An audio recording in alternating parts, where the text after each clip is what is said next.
Local 4 News begins right now with a breaking news alert. A building ablaze, an apartment and retail space goes up in flames in Birmingham. Good afternoon. I am Rod Maloney, and this is our breaking story that's topping our news this noontime. Crew still on the scene on the northbound lane of Old Woodward, putting out hot spots on the south tower of the well-known 555 building. Our Priya Mann live on the scene there this noontime. Priya, did everyone make it out okay? Rod, evacuations are currently underway as we speak. There were no reports of injuries. Let's take a closer look at this high-rise building. The fire started on the 14th floor around 10:15 this morning. It then spread to the 15th floor. About 4 to 5 condos are affected right now. Firefighters still trying to determine where the fire originated, what started the fire, what caused the fire. But right now, evacuations are underway. The fire has been contained. Significant flames and smoke were seen pouring out of the building earlier this morning, and there has been a huge response. Assisting Birmingham Fire Department was Waterford, Southfield, West Bloomfield, Bloomfield Township, Royal Oak, and Madison Heights fire departments all responded to this fire that broke out at around 10:15 this morning. Now, the building was occupied. People live here, people work here. Evacuations are currently underway, but right now the fire has been contained. There were also construction crews working on the outside of the building, renovations currently going on 555. We did speak with the Assistant Chief of Birmingham Fire Department. Let's take a listen to what he had to say. We have 8 guys that arrived initially. The hardest part is getting the lines up to the 14th floor because of elevators, there's things of that nature, but we're doing primary search and fire control, so we're multitasking, getting the water supply. So thanks to our Oakway community is giving us a hand with it. We probably got on scene right now, just estimate-wise, probably about 32 to 40 firefighters. So just a massive response here early this morning when that fire broke out around 10:15. Again, evacuations currently underway. No reports of anyone injured at this time. As for traffic, you do want to avoid northbound and southbound Woodward at Haynes. That is closed right now. Northbound Old Woodward will be closed between Maple and Lincoln for quite some time. The Assistant Chief saying that this area, this section of road will be closed for a few more hours as crews continue to investigate. We do want to say the building is structurally sound, although evacuations are happening right now as a precaution. Firefighters continuing to investigate. Reporting live from Birmingham, I'm Priya Mann, Local 4. All right, thank you very much, Priya. You know, high-rise fires are kind of unusual around here, so it's good they had that kind of response because this could have been far worse if that fire were any tougher. Thank you so much. We have developing news out of the city of Wayne this noontime. Thief has taken off with more than $3,000 worth of jeans from the designer warehouse on Wayne and Michigan Avenue. The owner says someone used a hammer to break the window open, jumped in, snatched 18 pairs of jeans. The owner is now working with police to review surveillance video in hopes of getting a better picture of the suspect. We're talking $3,000 worth of merchandise taken there. The Detroit man accused in the deadly shooting of his 16-year-old brother is saying it was an accident. The shooting happened before 2 p.m., make that 2 a.m. on Wednesday morning in the family's home on Tennessee Street and near East Jefferson Avenue. Now, the 18-year-old brother has been in police custody since then. He has not been charged, but the victim was shot in the shoulder, later died during emergency surgery. Police say the older brother was playing with his handgun when it discharged and hit his brother. Playing with guns. You know, they get to rambling around when there ain't no door around, nothing like that. Find it, think it's a toy. You know, and they know better. They know better. Now, 4 other siblings in the house, aged 14, 12, 8, and newborn, were in the home alone at the time. They have all been brought to other family members now while they try and sort this situation out. In Berlin, a manhunt underway for the suspect responsible for the truck attack on a Christmas market full of shoppers. Authorities are searching for this man, 23-year-old Tunisian national Anis Amri. And they say that Amri is no stranger to anti-terror investigators, as he was previously under surveillance over the suspicion that he might be plotting an attack with accomplices using firearms. Now, police say that they found Amri's ID papers in the cab of the truck. They're calling him armed and violent. In total, 12 people were killed, 50 more were injured in that attack. Well, let's get into something a little more pleasant, and that would be the weekend weather forecast, and we are looking at quite the little warm-up here. Yeah, there's a chance on Monday. I know we're going ahead. It's Kwanzaa starts Monday, but 50 maybe? We'll take it. What's the calendar look like? Well, I think it's May. We've got 40s, though, at least shots of 40s several times all the way through the holiday weekend. In fact, right now, Rod, we're at 39 officially at Metro, 38 City Airport, 37 in Pontiac. We have 37 in Lapeer. Good afternoon, Monroe County. We have 38 degrees there, 38 degrees right now in Grosse Ile. The winds are coming out of the west and occasionally northwest, and that is creating a few flakes and flurries up in the northern and northwest part of our beautiful state. But not much happening here. We're just hanging on to some cloud cover. These winds dragging a little bit of that lake effect cloud cover off of Lake Michigan and also making it feel just a little bit cooler.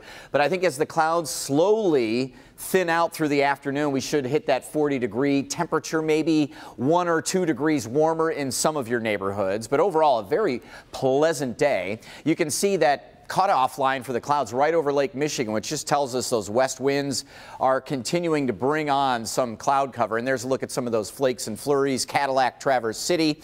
The big view shows a storm that is coming our way Friday nights. You see snow, you see a little of that pink in there, which is probably some sleet, freezing rain, and rain. And so we're going to be watching all of this moving in here to start the weekend. And we have another system to end the weekend that is just getting going well offshore. And Rod will have both systems featured in the 7-day next.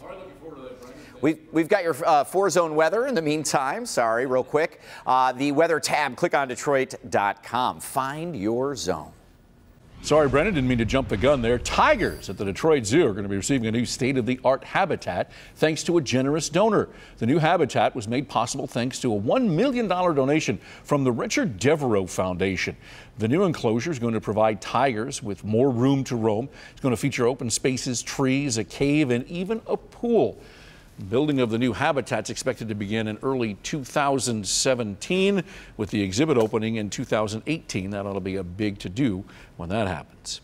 Well, as you know, it happens every year this time of year. The American Red Cross wants to remind donors that blood donations are extremely important. The supplies are getting low, and so they're asking for all blood types. Donors who want to donate can do so today from 12:45 until 6:30 p.m. at the Warren Blood Donation Center at East 11 Mile Road. Those who donate there are going to receive a long-sleeve T-shirt while supplies last. So give if you can. Also today, a 36-foot menorah arrived in Cadillac Square. The installation started around 11 a.m. and will now be one of the many holiday centerpieces in downtown Detroit. This all leads up to the Menorah in the D, that annual lighting ceremony at Campus Martius. This year's ceremony is going to happen next Tuesday at 3 p.m. Well, coming up on Local 4 News at noon, a gas leak leads to an explosion in Ohio. What investigators believe behind this massive fire. Also, new developments in the controversial bathroom bill. How North Carolina's newest legislative battle is set to cost the state a lot of money. And it's an accomplishment like no other. The world's oldest pilot takes flight at his birthday, sets a new world record, and while he's at it, well, he's just having a good time. And who can blame him? We'll show you all of that after the break. We've recovered. Well, welcome back. Making headlines across the nation this noontime, the man accused of murdering a toddler once known simply as Baby Doe is due back in court in a Boston courtroom today. Michael McCarthy charged with killing 2-year-old Bella Bond back in 2015. She was known only as Baby Doe after her body washed up in the Boston Harbor shore. She was finally identified after a composite image of the child was shared on social media. The girl's mother, Rochelle Bond, has been charged as an accessory after the fact in that very sad case. Also today, the Utah teen who fired a shot inside his school is expected to appear in court. Police say the 15-year-old boy took his 2 guns to school in Bountiful, which is just north of Salt Lake City, and fired one of them in a classroom before he was stopped by his parents. Officials said the parents went to the school after they noticed that the son was acting differently, and they also saw that his 2 guns were gone. Thankfully, nobody was injured in that particular case. A fiery gas leak leads to an explosion in Columbus. Ohio officials said that the crews were drilling in a parking lot around a Domino's when they hit a gas line. It's thought that the ovens inside the pizza shop ignited the gas. Everyone was able to escape. One person was injured, though, believe it or not, after tripping while running away from the scene, but who could blame him or her? A measure to repeal North Carolina's so-called bathroom bill has failed. House Bill 2 requires transgender people to use bathrooms corresponding to the sex on their birth certificate. The law was the state's response to the city of Charlotte's non-discrimination ordinance, which allowed transgender people to use the bathroom matching their gender identity. The HB2 political controversies cost the Tar Heel state jobs, concerts, and sporting events, and it's far from resolved. Well, the world's oldest pilot celebrated his, get this, 99th birthday. Iowa's Ernie Smith celebrated by taking flight in a rented Cessna 150 for about a 20-minute flight. Back in September, he became the world's oldest active pilot, according to the Guinness Book of World Records, after it was found out that he was older than the former record holder. It's amazing he wasn't paying much attention to that. He was awarded the title back in September. So when he was asked why he's still flying at 99 years old, Smith answered, well, why not? I mean, yes, if he can. Stay with it. Well, still ahead on Local 4 News at noon. If you're still looking for those last-minute gifts, shame on you. But we do have you covered. The best stocking stuffers that won't break your last-minute bank. Brandon. Well, Rod, it's not the warmest temperature in the country, obviously, but the warmest temperature on this map right now is here in Detroit at 39 degrees.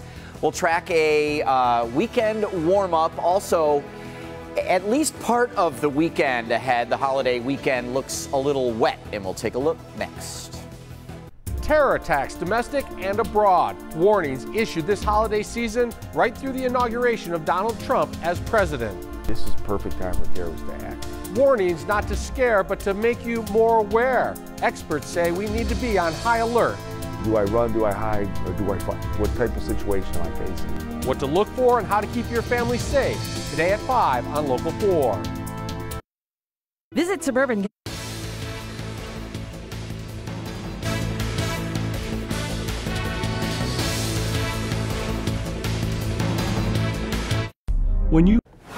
Well, as we sit here on the Thursday before Christmas, it's a white Christmas. But if we're talking 50 degrees, how much white Christmas is there really going to be? Well, the 50 would come right after it. The question is Friday night, Saturday morning. Okay. We get more rain.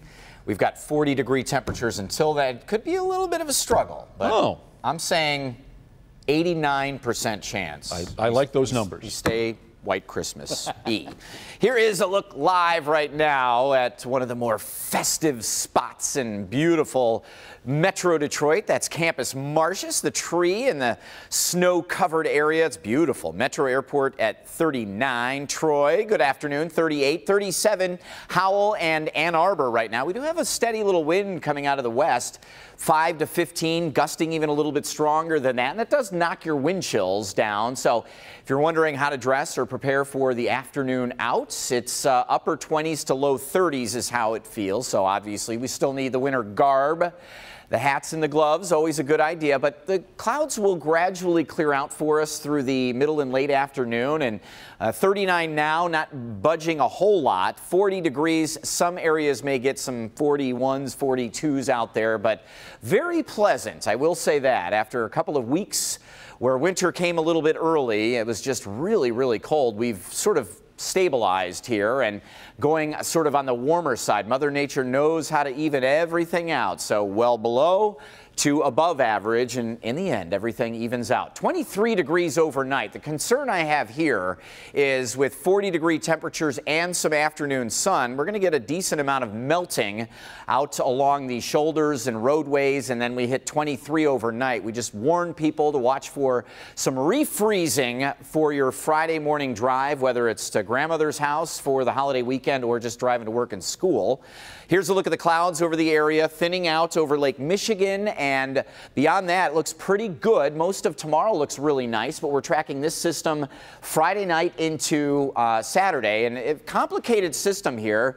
As it moves across the plain states, it will start to lose a little bit of moisture here heading into tomorrow, but a surge from the Gulf of Mexico of some moisture will feed into this and reinvigorate this storm, and through the evening hours, here's 2 p.m., we're okay then, but through the evening hours, we're going to start to see this moving in as this little wintry mix, rain and snow, again melting the snow we have on the ground. Some areas could stay all snow up north of M59, but at the very least, we expect a little back and forth with this Friday night into early Saturday. Some models indicating 2 inches of snow, maybe a few isolated spots, while others may get too much rain for any accumulation. So we've sort of hedged our bets, Rod, with an inch of fresh snow on the ground Saturday. But most of your Saturday is dry, and Sunday as well. We will get rain late Sunday into Kwanzaa Monday. Brendan, thank you very much. As tech gifts are getting smaller and more affordable, there are a number of gadgets that would make great stocking stuffers this year. Here are some great last-minute gifts for just under $50. iPhone 7. Apple's adios to the headphone jack put many people in the market for Bluetooth headphones, but you don't have to spend a fortune. Sound Blaster Jam is the cheapest Bluetooth headphone that doesn't sound like complete garbage. With 12 hours of battery life for just $30, a little bit more will snare a Chromecast audio streamer. It's $35. It basically turns your dumb speakers into smart speakers. It streams music and apps from your phone to your stereo system. For those not ready to cut the cord just yet, avoid the tangles with cord snaps from great useful stuff. Get a smart home in a small package. Everyone's talking about Alexa this year, and so for the smart home newbie in your life, you want to look at the Amazon Echo Dot. It's $50, can answer questions and control smart home devices. Pumpkin pie. Alexa may not keep you away from holiday sweets, but a Quip electric toothbrush can help undo the damage. A starter package runs $25 with automatic refills every 3 months for $5. Entertainment's also shrinking to stocking size. With Amazon's $50 tablet, it's actually not junk. It's pretty good for travelers, for kids. It's 7 inches. And finally, in a season filled with holiday aromas, there is a new one. A candle with the scent of a freshly unboxed Mac computer. Surely the apple of a tech nerd's nose. Doesn't smell that good. Okay. Still ahead, Santa just pulled a pretty awesome surprise out of his magic bag. It's a family reunion. Only a Christmas miracle could deliver. We'll have it for you after the break. Replace. Well, before we go, we want to share a story that's sure to warm your heart. A father who's been away for basic training makes a special trip back home for the holidays. Yeah, Kyle surprised his 3 children who thought they were visiting Santa Claus. And as they got ready for their photo, well, he photobombs their moments and comes around the corner to, who's that? Wow, they're not even sure what they're looking at here. Right. Kyle says that moment was the best gift he could have ever given his kids at Christmas. And good Lord, look at that, you know? I got some chills going. Who's more emotional, the kids or him? Well, I would guess the adults are. I think we get a little more emotional, don't we, as we get older, and the kids probably didn't know what to make of it. How long he was away, they probably got used to it, but that's just fabulous. Congratulations to the family. Santa shed a tear there. Thank you for being with us for Local 4 News at noon. We hope you join us again for Local 4 News at 4, 5, and 6. And remember, Local 4 News and weather always 24 hours a day for you. Click on Detroit.com. Have a great day. Brent and I are back early in the morning. See you at 4:30.